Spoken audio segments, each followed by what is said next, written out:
Hello. Hi, Virginia. So good to see you here with your amazing stage behind you. My little collection, my Yeah. little obsession. Yes, that is like best Zoom background ever award goes to you right now. Seriously. They're pretty cool. They've come from all over there. Let's see. If I point up here, you can see I've got this little row is all from Mexico, and this little row over here is all from up into here. That's all from Italy. This one's from Somalia. So I haven't been to Somalia, but I've been to the other places. That is really cool. Also, that was a cool visual of like now you know that you can do that. That's very cool.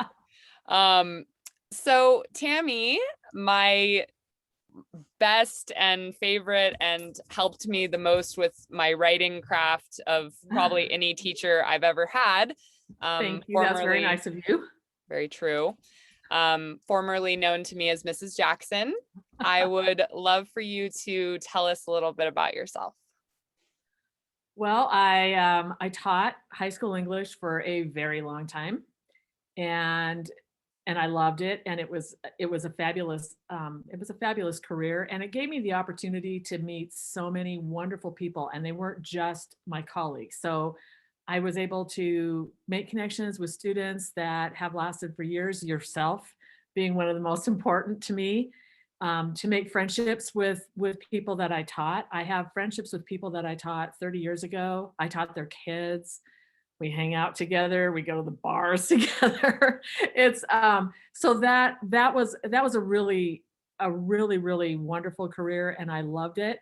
But what I truly really wanted to do was be a writer. Always, my whole life, I've always wanted to be a writer, and so I planned my whole career, my teaching career, to lead up to an opportunity to be able to support myself while I was getting off my writing career. So for the last 4 years, that's what I've been doing. I've been writing and learning about marketing and trying to get my books out and self-publishing. And so that's what I do. I'm a romance writer, and I have 5 books currently on the bookshelves, on the bookstores. I have one coming out in May, a new one coming out, a new series. And so that's a little bit about kind of my background, what I do. Amazing. Thank you so much. And we will definitely be linking to the Talisman series and all of your books and your website and your social media and everything in the about section of this video. Thank you. So people can check that out. Great. Super. So I wanted to start out. So recently you and I met up for coffee as we do, Yes. and you presented me with a book that I've only read about the first third of and has already quite quickly changed my life and perspective. Yes. And you were all like, "Ooh, don't be offended by the title of this book." Because of course it's called Get Your Shit Together by Sarah Knight. Right. And I would love for you to just share a little bit about that book and kind of the story you shared with me about how you knew you had this plan, you knew you had this dream, and yet it wasn't happening, and kind of how you that book and your plan got you to where you are now with like 4 or 5 published books. Like, wow.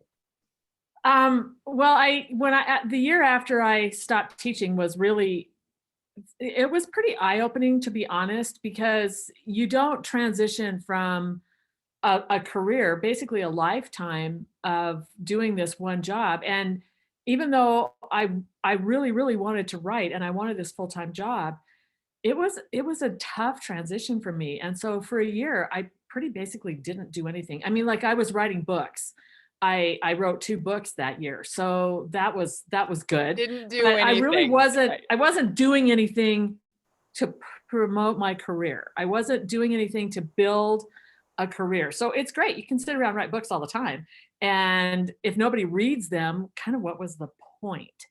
So I stumbled upon this book, and I was doing my little bookstore run. If you saw my office, it's really kind of over the top. I had to buy a book cart because my TBR list really is that big. It's 6 shelves of a book cart, both sides full, plus stacked on top. Um, and I still go to the bookstore because, as you do. And I happened to run across this book, and the title of it, of course, grabbed my attention. So I took a look at it and I thought, I think maybe that's something I should read. And so I took it home and read it. And then I kind of sat on it. I mean, like I kept writing, but I kind of sat on it. And then I had an opportunity to go to a self-publishing conference in Cincinnati. And so I thought, well, that's a good start. So that's what I did. And that was in 2018, and I still didn't do anything. And then the following spring in 2019, I was visiting with my son and his squeeze, and she and I were having a conversation. And I was telling her about this book because I'd given it to my sons, even though I knew they were going to take it wrong, because I was like criticizing them because I'm giving them a book about getting their shit together. And that really isn't the point. The point is to find a focus, find a passion, and chase it down and do it. Go, be the thing, do the thing. And so she and I were having a conversation, and she said, well, she was really not happy in her job and whatever. And I said, have you read that book? Maybe you want to read that book, since obviously your squeeze is not going to read that book. Maybe you want to read that book. And I said, but before you do that, kind of what is it that you really want? What is it that's your passion? What do you really want? And she said, what I'd really like to have is a house. What I really want more than anything. She grew up in inner city Chicago. She lived in apartments. She's always lived in apartments. She's never had her own home. She's never not been under the thumb of a HOA and that sort of thing. And so she said, what I'd really like is my own house. And she read the book. And that fall, we got together for my birthday in November, and they were closing on their house. They had just closed on it 3 days or 4 days before we met. And I had uploaded my first book for publication. And so it really did. And I think having had that conversation with her, I think that really helped too. I think that solidified, you can't hide anymore. The thing about it is that you can talk a lot about what you want to do, and you can think about what you want to do. But if you don't actually tell somebody, you're not going to be accountable. You can get away with all kinds of shit if you just don't tell somebody. So you have to tell somebody. And I think her telling me what she really wanted and me telling her what I really wanted forced us kind of to go, okay, now you have to commit.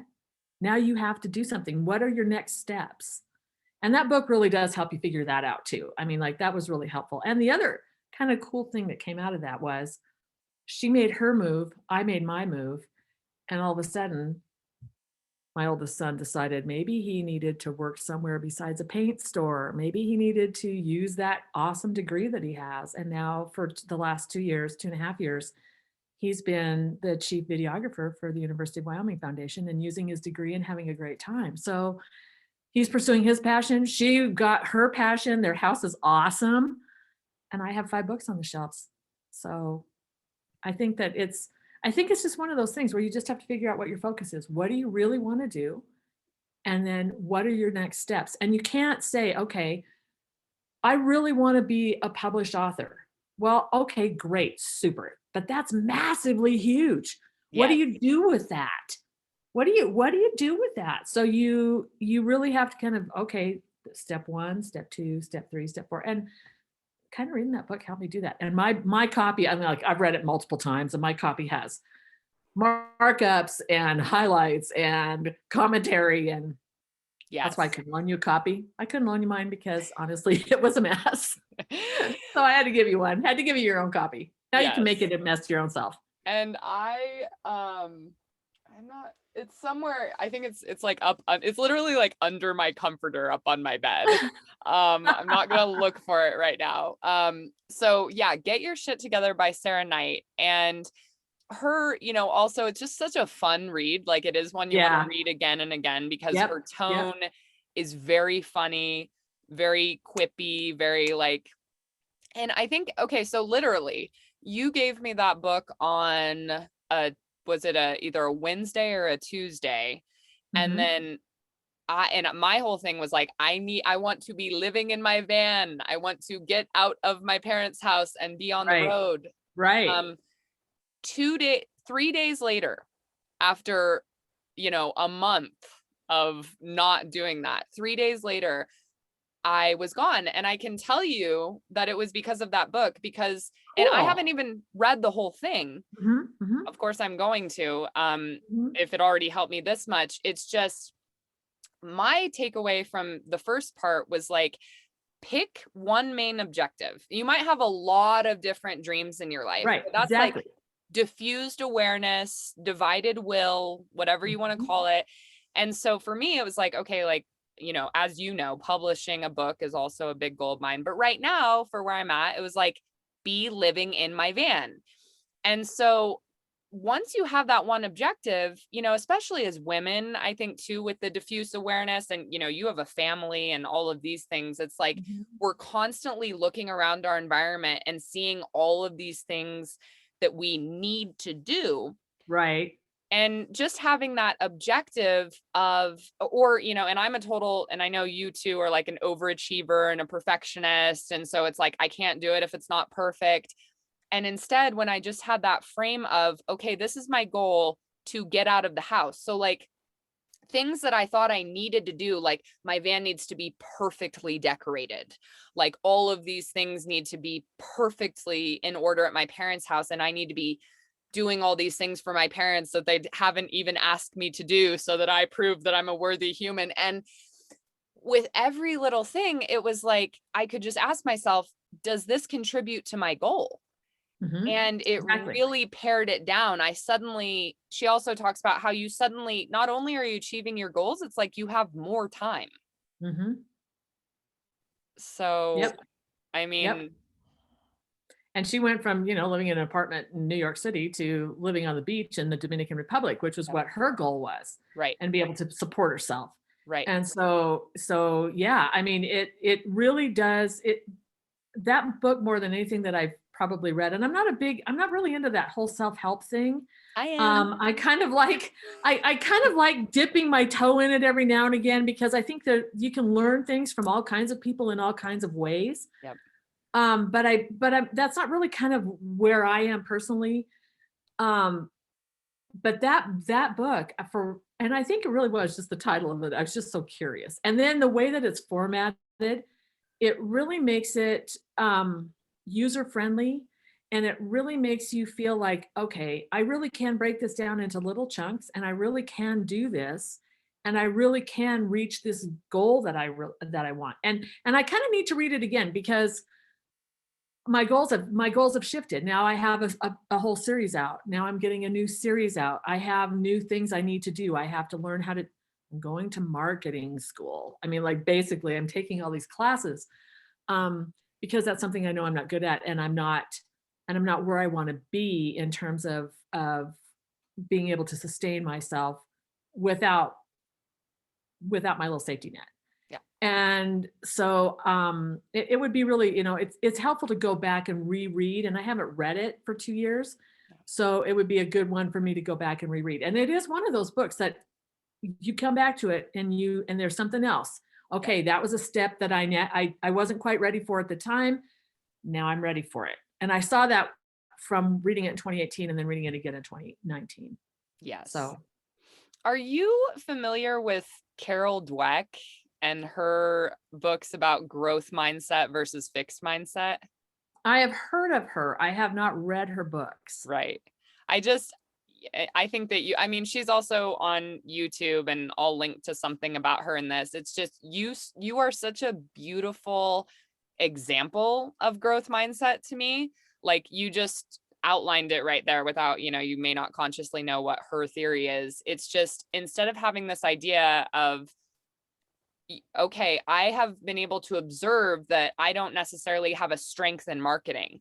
But instead of Mhm. you then being like, all right, well, I can't do that then. I'm just not good at marketing. You're like, so I'm going to take classes and get better. And growth mindset basically just sees, abilities as that they can be practiced and learned rather than strictly being inherent. And when you have a roadblock like that, rather than being like, all right, well, I guess I can't do this, you actually see it as a chance to grow. And you're kind of like, well, I don't know how excited you are I'm about not all marketing. excited about it. Here's the thing. It takes so much time. And what I'd really rather just do is write. I mean, that's the thing that brings me joy. That's the thing that I truly, truly want to do. And um, but that's a necessary part of what I'm doing. And once I made the decision that I truly, truly wasn't going to pursue traditional publishing anymore, because I've been pursuing it for 5 years without getting anywhere, and without and not really understanding kind of why. And it comes down to really timing. Did you happen to hit that particular agent or editor on a good day when they were in that right headspace for what you were offering? Right. Because that's really what it comes down to. I have a 1-star review on one of my books, and the book was and the star and the person said it has too many words, which I'm not sure what that totally means, but that was the complaint. It had They too don't many like words. reading. Apparently, I don't know. I didn't lie about it. You pull that book up and it's 300 and some pages. I mean, I didn't lie about it, but for the most part, it's all 4 and 5-star reviews. I just got an invitation today for my books to be included in the Happily Ever book box, starting in the October Happily Ever book box. That goes out Congratulations. to all their subscribers. So in the October 5th paranormal Happily Ever book box, that came through in my email this morning, that's going to That be is included. So that's exciting. Yeah. a good omen. Oh yeah. And so I know that I've done good work, but getting it in front of people that also agree that I've done good work, and then putting it out in from the big 5 publishers or whatever, that just wasn't, when I finally made up my mind, okay, that's not going to work for me. That's really not what I'm going to do. And you were willing to, like, again, growth mindset, Right, because how long right. had you spent thinking that it had to be, and I relate to that, like it had to be Yeah. published by a big publisher. Yep. Yep. And so once I made the decision that I was going to self-publish, the publishing part of it really isn't difficult. It really isn't. But the marketing, getting it in front of people, and the people who've seen it, who've read it, have enjoyed it. And I've found an audience of people that I didn't even expect. Like, I've had a few people come up on my blog that said, "Oh yeah, I really like this book. I can't wait for the next one." And it was guys in their 50s and 60s, not the demographic that I mapped out for what I thought who I was writing for. And they like the battle scenes. They like the mythology. They like the research that's in the books. Even though they're romance novels, they have a lot of other layers going on. And so that appealed to this demographic, which I didn't expect. Well, now I have to figure out how to reach them, how to reach more of them. And so I just have to learn. I have to learn how to market.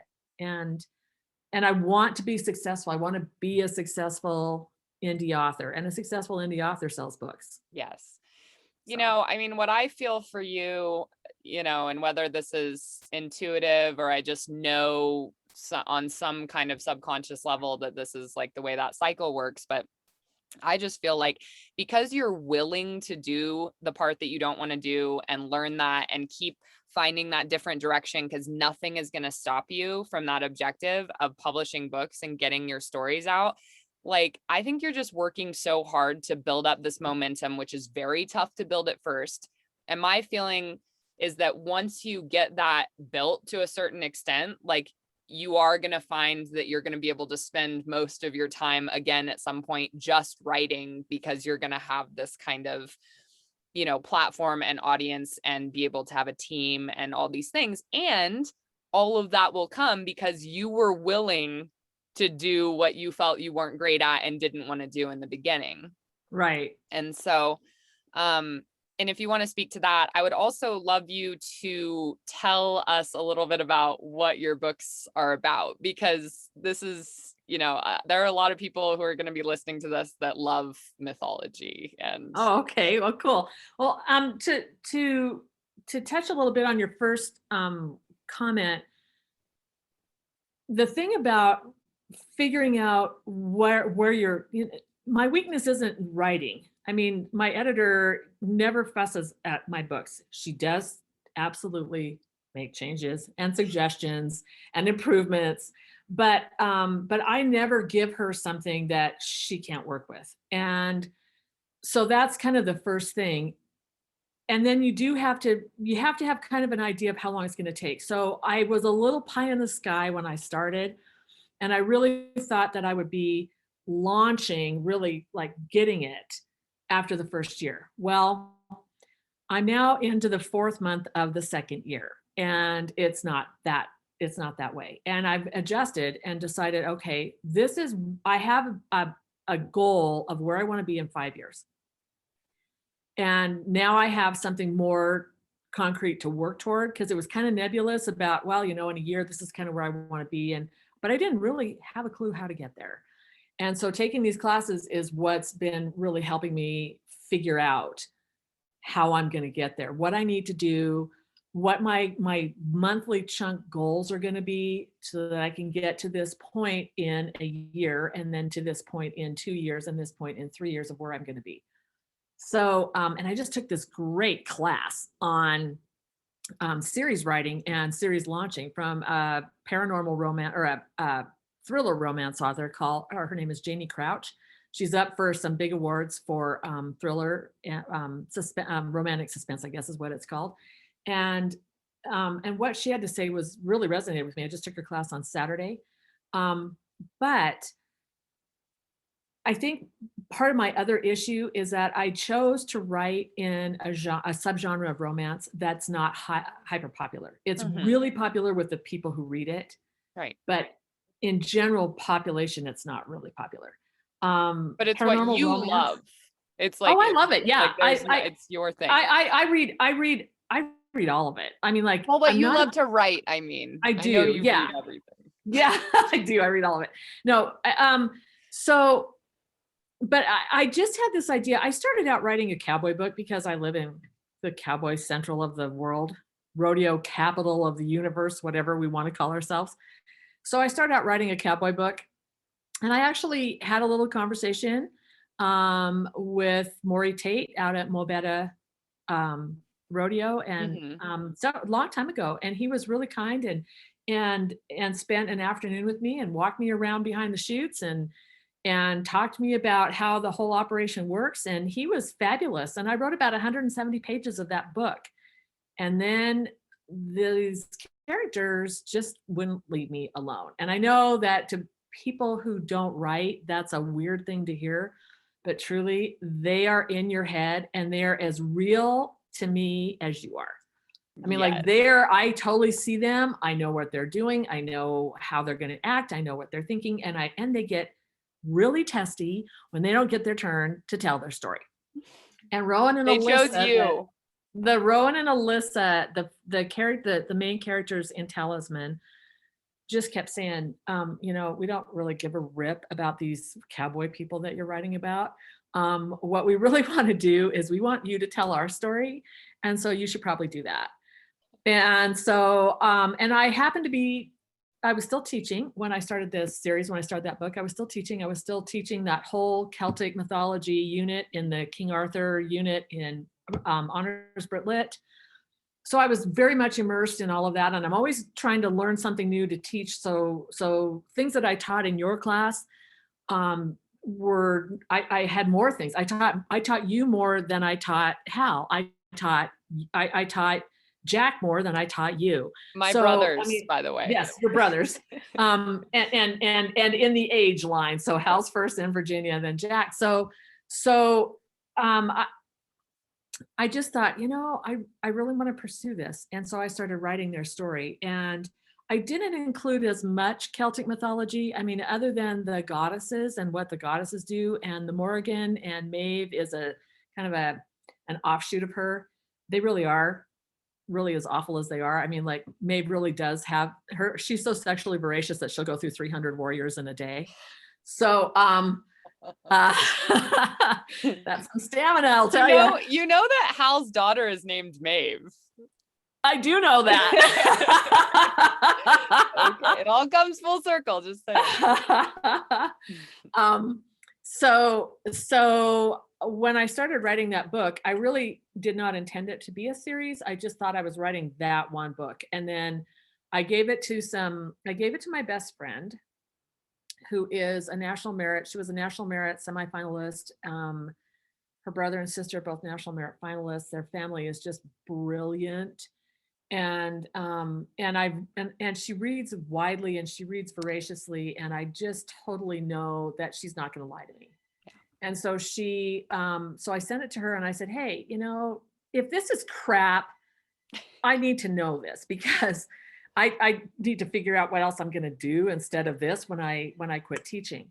And she sent it back to me. And not only had she read it, but she had shared it with a retired librarian friend of hers. And I never met Dodo. And I did dedicate one of my books to her because she's since passed away. And she was doing what you do. She and her husband sold everything, bought a van, headed out, went looking around the world. And she filled her van full of books, which was, we were talking about. I said, there would be no room for clothes because I'd fill it full of books. And that's what Dodo did. But she and I corresponded then for the next 2 books. She and I corresponded by snail mail, and she would just send me letters. And then I would send her letters back. And I still have them all. I have her letters. And she just kept saying, I've read other books by other romance writers who happen to live in our area, and they live up in the Flathead. So that whole use of the Flathead actually in that book is because I've spent a lot of time up there. And so it just seemed like the perfect place to set the training room that's in the story. Anyway, she came back and said, this is such a great read and I want you to keep doing it. And these are things that you can do to improve it. And don't stop. And oh, by the way, I can't wait to read Seamus's story, who is Rowan's sidekick in Talisman. And so I just went, oh, hadn't planned on that being a series.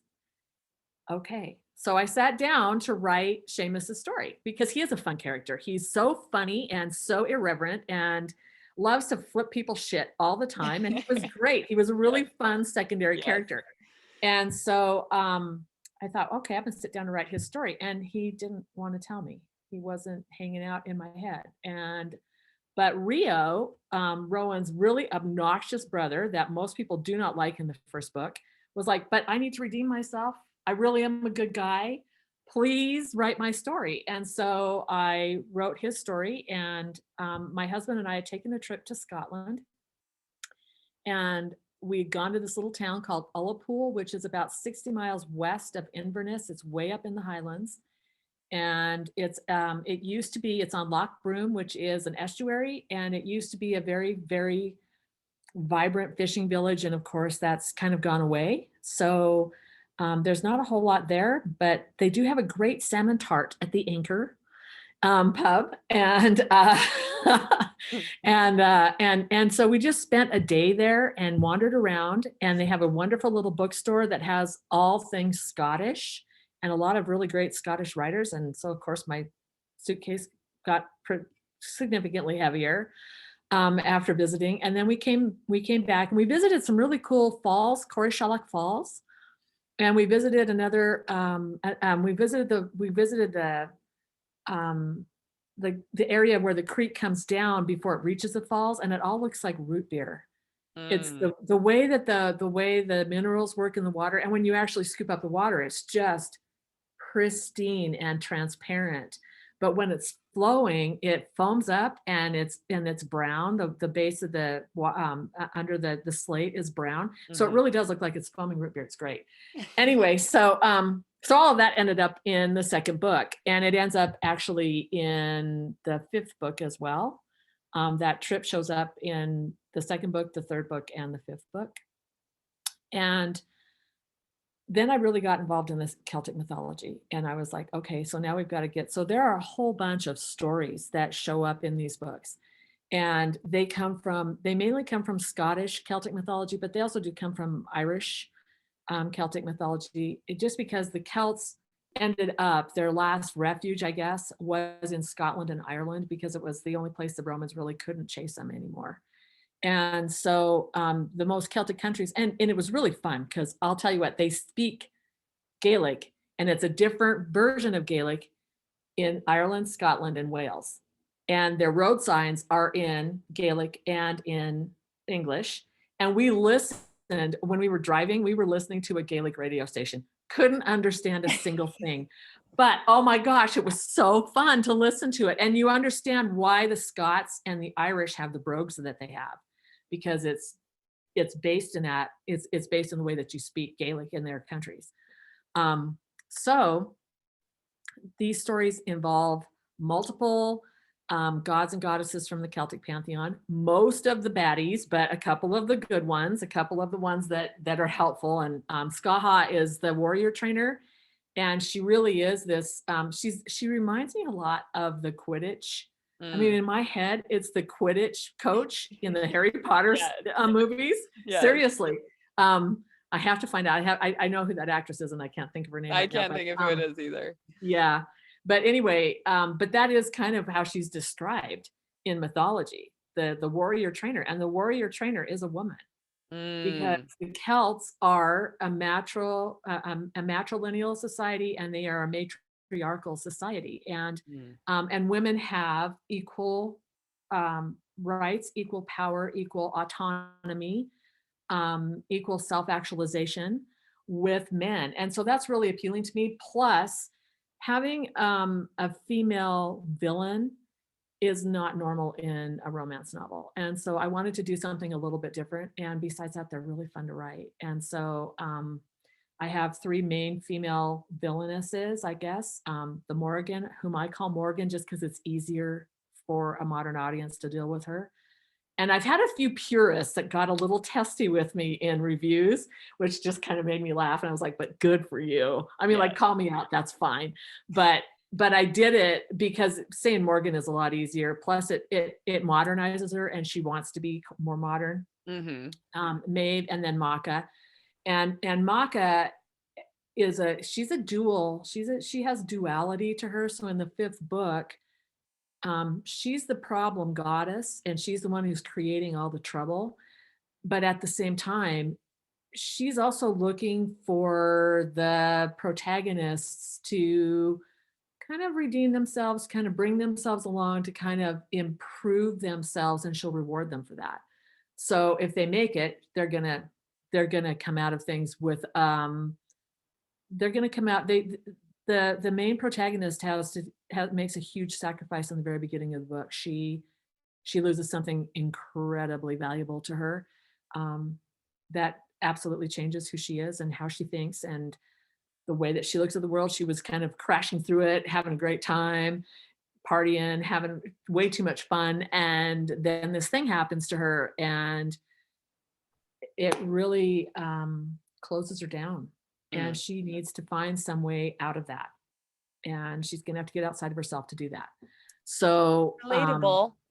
Yes. And that's kind of what pushes that story. And then I have, of course, a couple of storytellers, because Bard is a storyteller. And the storyteller in Bard, the 4th book in the series, she has incredible power. So she's a woman, and in Celtic mythology, druids can be female or male, and bards can be female or male. Because I love the word and energy of druid. I actually didn't know that. Yep. Druids are, because the Celts do not discriminate. Women are warriors, women are leaders, women are judges, women run the show, they're chieftains. Women have the same roles, power, self-actualization as men. It's a marvelous society. The fact that it was sublimated by patriarchal, dare I say it, Catholic religion. It's truly, we all pay for that. I mean, like, Western society pays for that. And it was a determination made in about 660 between the Celtic Catholic Church, which was run by nuns, and the Roman Catholic Church, which was run by priests. And they made a deal, and then things kind of changed. It took about 100 years, and that deal dissolved, and not in favor of the women. Wow. So that's really powerful, like, to bring, I mean, this true history, I mean, because you're also such a history buff, complemented with this mythology that can kind of help us, because it is all right. It is all about the stories that we're telling, the narrative that there is that we set up these structures with. And it's just helpful when we remember that not only are there other possibilities, like it's been done other ways and, worked pretty well. And one of the biggest criticisms that I have of my books is that Alyssa is not strong enough. She's not powerful enough in the first book. But she also is unaware of her heritage. She is a character who does not know that she is part of this supernatural um, uh, group of people, community that's living simultaneously beside people like us who do not have the supernatural powers that these people have and that are not dealing with this additional realm, which the Celts will tell you we have layers of understanding, layers of consciousness. And if you are really tapping into your spirituality, you can go beyond this physical layer that you are currently in. And Yes. the Celts are very much in, that's a very important, powerful aspect of Celtic mythology, Celtic belief systems. It's embedded in modern times in Wicca. So there's this other plane. So I was playing with that too by allowing these supernatural characters to be, security experts living next door and they're working on the congressman's house.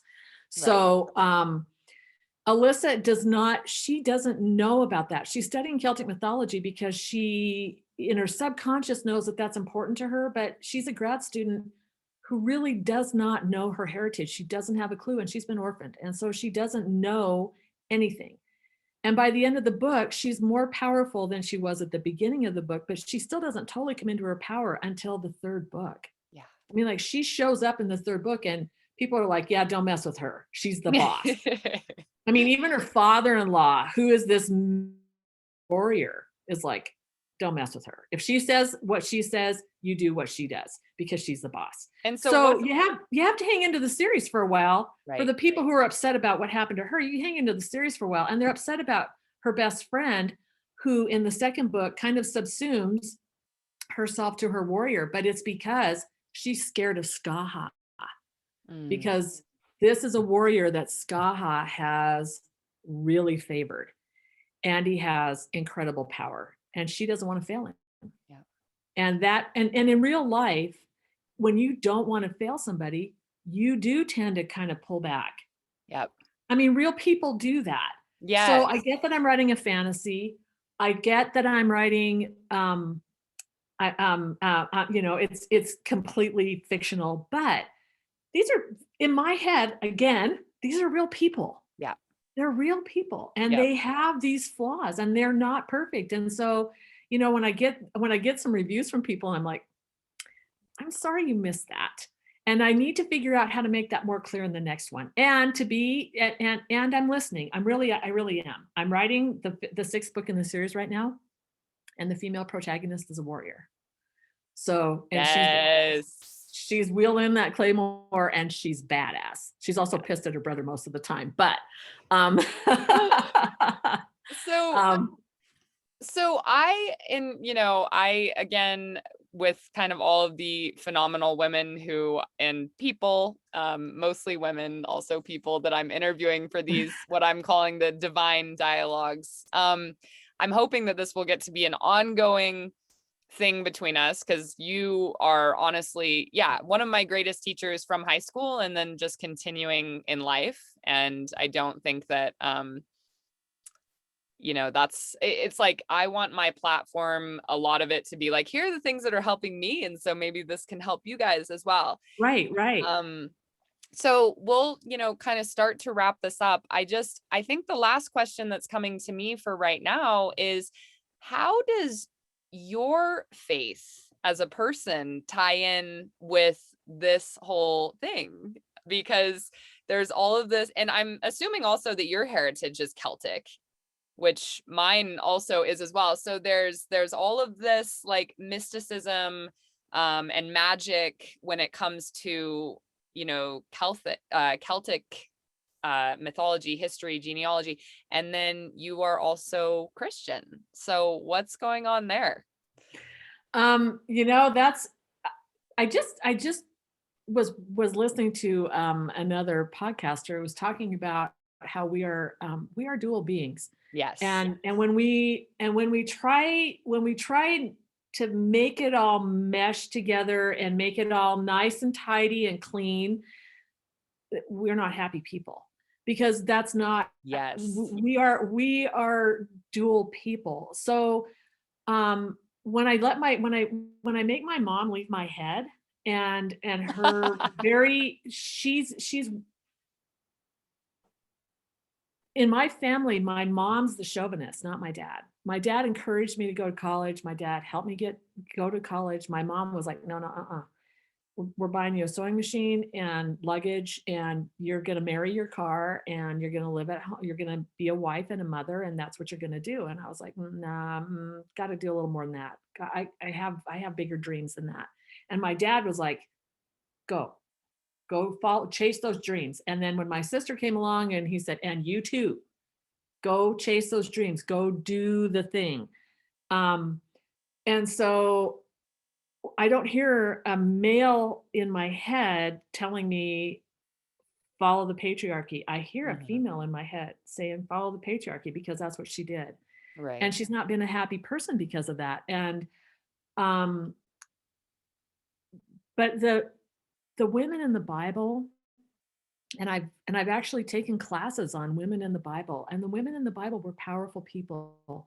And it's only church doctrines that have subsumed that power. And Yes. so when you stop with the doctrine, with the indoctrination, and you just read the words, Yes. Christ says, you're a sexual being.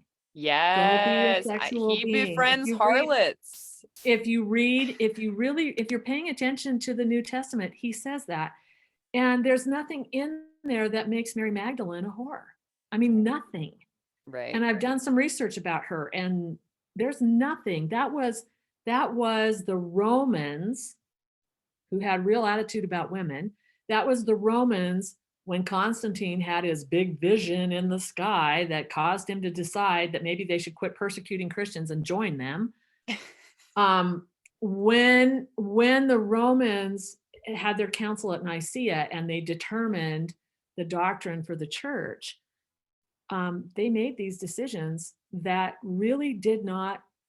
They had a lot of the original texts, but they had an attitude about it. I mean, like, they came with an attitude, and that comes through in the way that all Christian religions have developed since then, because everything is an offshoot of Catholicism.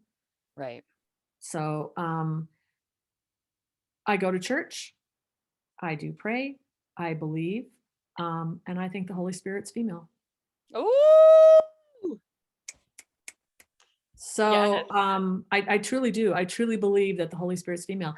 And that was always kind of rattling around in my head, like, what's the deal? And the Holy Spirit often gets kind of pushed aside in a lot of conversation when you're talking about Christianity. And that always kind of bothered me. And then I read this wonderful book by Leon Uris called Trinity. Okay. And it really it's not kind to Catholicism. And it's real. And having grown up in a Catholic family, it's real.